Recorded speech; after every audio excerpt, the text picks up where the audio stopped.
When you do that, it's ecologically safe, it's environmentally safe, but also for the struggling industries that right there on the port or in our cities, it's economically beneficial to them as well.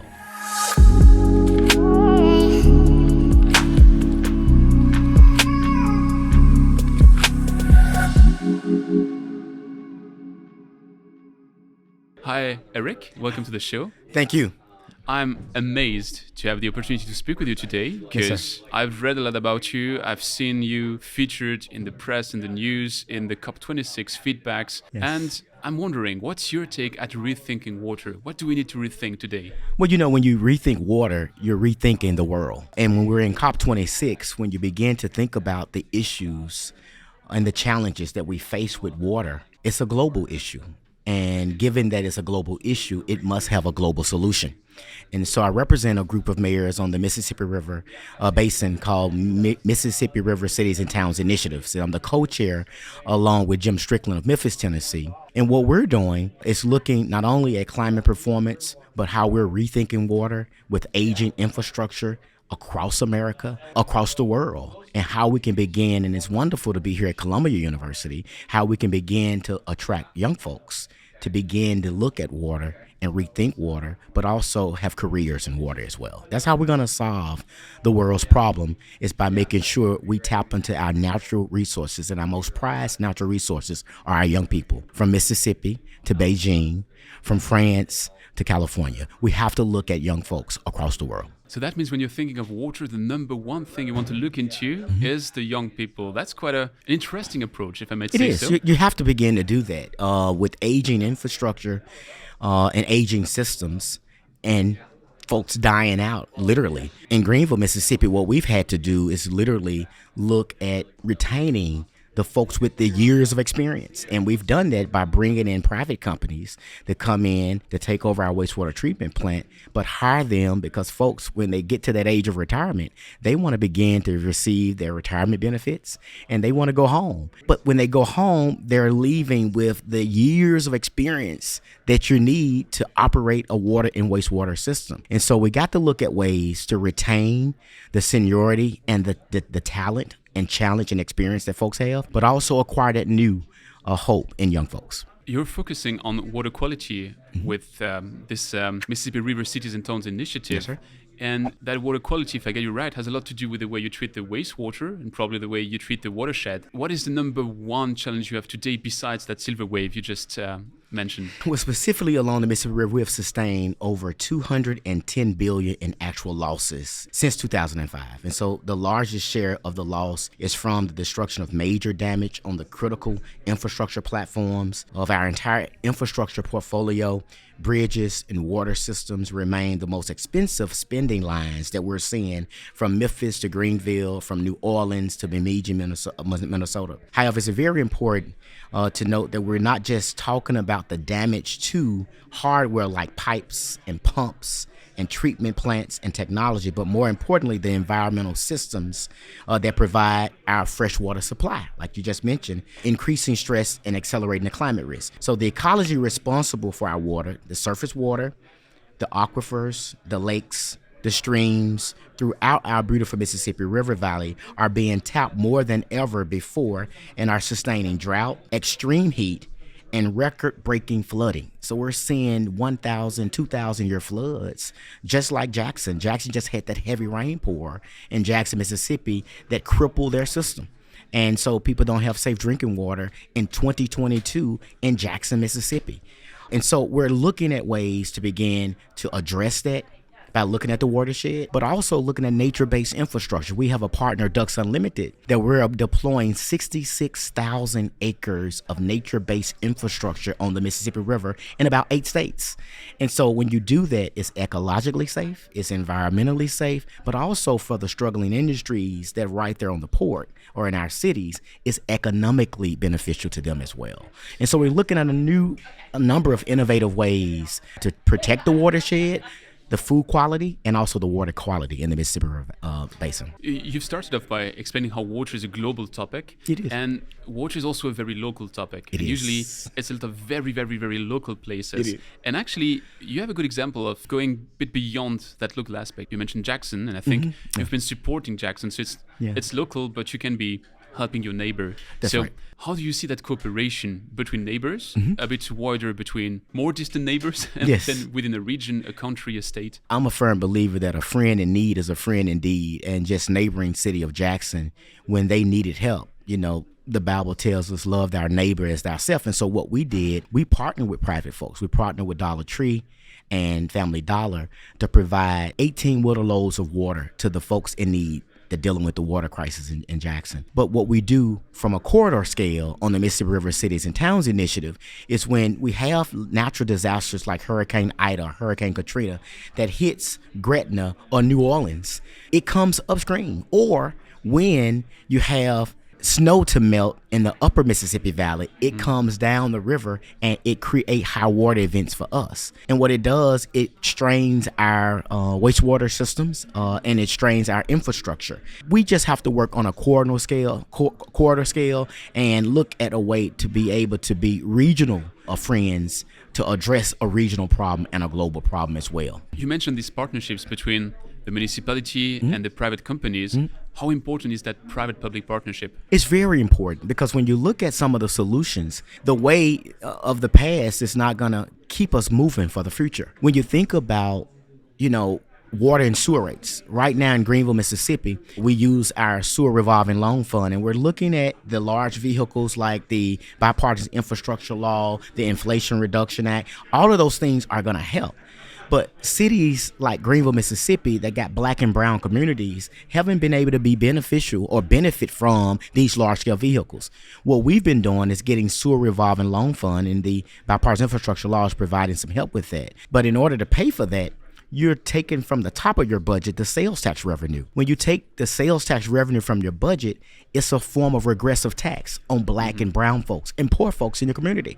Greenville has a 38.6% poverty rate. We have elderly ladies that get an SSI check of $757 a month. They're deciding to whether they want clean water or wastewater versus their medicine or their groceries. And so what you have to begin to do is look at some of these vehicles, the federal funding vehicles, but look at private equity as a source as well to get consistent rates, get rates that's probably going to be consistent and level out versus the increased regressive rates that you're going to see to fix an old aging system. The O&M costs, the operation and maintenance costs of these systems are going to continue to rise. And then when COVID hit, the pandemic created a global supply chain. The global supply issue makes, the delivery of these equipment, hardware and the piping and all of that even more difficult and challenging for communities like Greenville, Mississippi. We are here at Rethinking Water. So Yes. I'm thinking if we go a bit outside of the box, there might be many different ways to rethink water. One might say, why not go fully distributed and then the infrastructure is no longer a struggle, or to go on a bigger scale and benefit from scale effects and have even more infrastructure. What's your vision of that future of water? My vision of the future of water is completely to digitize water in a way where we can see the problems coming before they come. You can see a system failing or a pipe fail or a force main failing before it hits you, to create the emergency effect that increase costs to the taxpayers, but also increase the burden on those poor folks and less fortunate folks. We're going to have to digitize water, but we're also going to have to truly put in place an attractive tool and a recruitment tool for young folks to be more involved and getting certified folks, young folks, involved in wastewater and water. That's how you really rethink it. And how do you do that? Because it sounds to be something which is really at So the so core. we're at Columbia University. You got to begin to put in STEM jobs and careers. We need universities around the world to begin to offer scholarships to young folks to get into the water and wastewater industry. You also gonna need, even at a local level, whether it's mayors, youth councils, or even in high school and elementary school, to begin to talk about the importance of water. Folks really don't recognize the significance of water.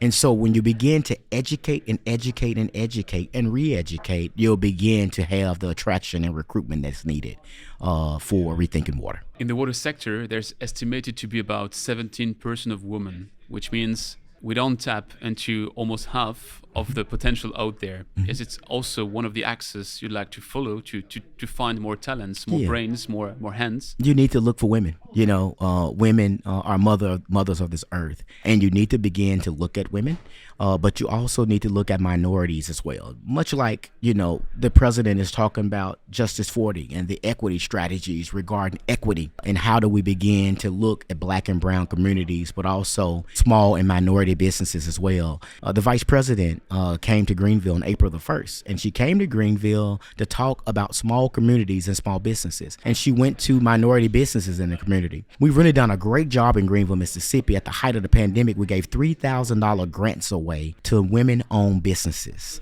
And we did it because we wanted them to survive and thrive, but also how do we keep them moving given the pandemic? When we rethink water, we need to look at grant opportunities from a federal scale and from a state scale, but we also, from a local scale, need to begin to train young women, young Black and brown women, to get involved in water as well. If you're looking into my water crystal ball, you can look in 5 years, 10 years. What tells you that you've succeeded? When we have more women in the water and wastewater industry, when we have disadvantaged communities, third world countries, whether it's the Mississippi River Basin, the Nile, the Yoga, around the world, begin to truly understand water, deploying natural infrastructure to help solve natural disasters, sequester carbon, have climate performance, but also have a large groundswell of young folks involved in the water industry. You got a lot of folks getting in the tech industry. But if you're going to digitize and rethink water, just like folks have iPhones and Samsungs, we need people to be thinking about water and wastewater at the same scale or even greater. Usually I'm rounding off these interviews with rapid fire questions, so I just have one or two for you. Yes. My first one is, what is the favorite project you've been involved in and why? The one that we are very proud of right now is our partner with Ducks Unlimited, and this is the natural infrastructure project that we're deploying about 66,000 acres of natural-based infrastructure. It's going to most definitely sequester carbon. It's going to help with reconnected floodplains, but it also helps with the risks that we see in our cities and towns when we have high water events that not only destroy the infrastructure and wastewater piping in our collection system. It's going to lessen the burden there, but it's environmentally safe, it's economically safe, it's ecologically sound, but also it's economically beneficial to those struggling industries right there on the Mississippi River in our ports. So it is an all-around great solution, win-win, for not only wildlife and the waterfowl, but also for the cities and towns on the Mississippi River Basin. And you've started all of that with a global view, so I have that last question for you, which is usually something people have to really project themselves, but for you it might be a bit closer to your reality. If you were a world leader tomorrow, what would be your first action to influence the fate of the water crisis? We have to protect the environment. Water is the environment. And if we begin to see water as the environment and put forth strategies, global strategies and solution in protecting water, we'll protect food quality, food supply. We can address food insecurity. We can address economic development in third world countries. And we can begin to truly merge our differences that are divided by boundary lines or by rivers and continents to understand human dignity and respect people and who they are, and understand that we all need water to survive. And because we all need that water as a survival tool, we all cannot survive without each other. It's a way to say, take care of each other and look at it that way. I guess that's the perfect conclusion. Thanks a lot. Thank you. It was an honor to speak with you, and have a good conference. Yes, thank you.